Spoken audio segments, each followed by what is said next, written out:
Tavleen, let me come to you right off. How do you see it? You are among those who's always said you've got to trust America more than you can trust Russia. And actually, Yashwant's data has some very good findings or interesting findings on whether Indians share that opinion. But trusting America is quite different from trusting Trump. And Trump has shown himself to be entirely whimsical, entirely volatile, entirely unstable. And I take Sushant's point that trust is an overrated virtue, and all we should be concerned about is what we're getting out of this. Do you think that this is a moment where the Modi government can rightfully feel quite pleased with itself because it has held its nerve, not blinked on anything that we have any information on? We have only Trump's word on Russian oil. And Sushant reminds us that before the Ukraine war, we were hardly buying any oil from Russia anyway.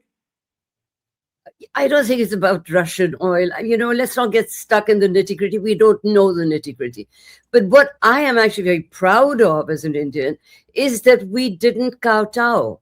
We didn't beg.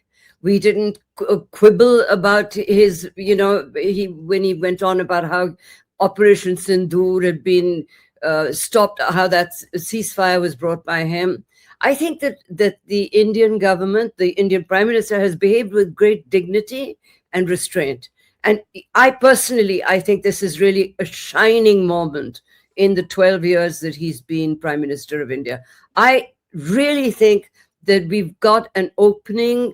To me, it's almost as significant as when we did the nuclear deal when Manmohan Singh was Prime Minister.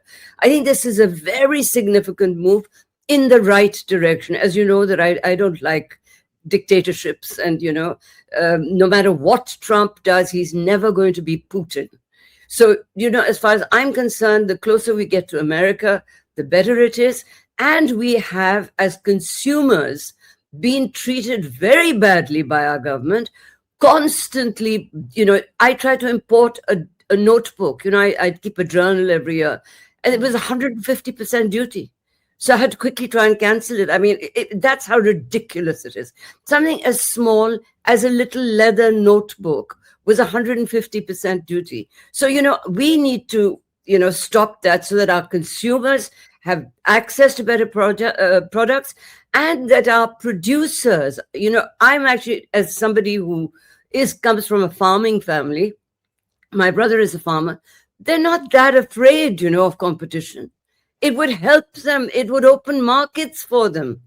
I actually think that if Indian businessmen can compete, is what I'm trying to say, Indian farmers can compete. It's not the marginal farmer that is selling anything in the market anyway.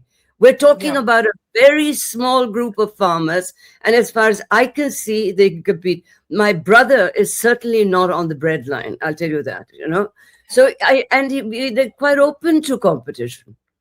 Can I ask you, you said this is a shining moment for Modi, and you believe that the Prime Minister has conducted himself with great dignity. And I do agree that the refusal to be drawn into public argumentation with Trump and maintaining a sort of dignity through it all has been, very, very different from, I would say, most of the world.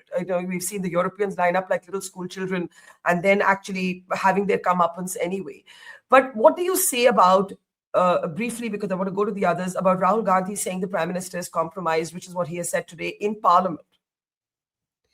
He also said that India had a dead economy. Now, we should get Yashwant to do a poll on whether the Indians think that it's a dead economy. I think that, that's a subject for another day. I think Rahul Gandhi really believes that everything that Modi does, he has to oppose. He doesn't see himself as an Indian who might welcome some, gesture, some good things that the government does. He sees himself as a permanent enemy of Narendra Modi personally, which is why he continues to lose elections.